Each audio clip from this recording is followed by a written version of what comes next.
The Auckland War Memorial Museum is about the identity of New Zealand and Auckland, and it's about migration and the history of the Pacific and the history of the country.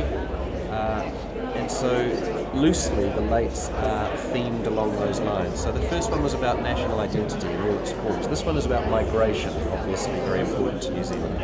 That people were saying from about 1900 they'd noticed something which we would call a New Zealand accent, but they called a colonial twang, or an odious colonial twang.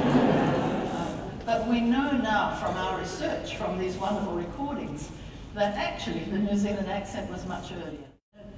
Maori were rural people, mainly, living separately from Pākehā on the main until World War II.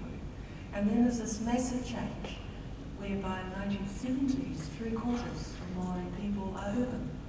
So this urban migration, urbanisation, is a really major migration story in New Zealand history.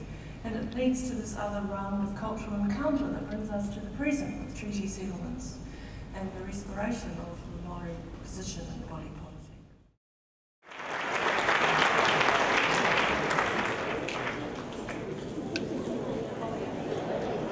Well, I think it's great. I think this is a great setting.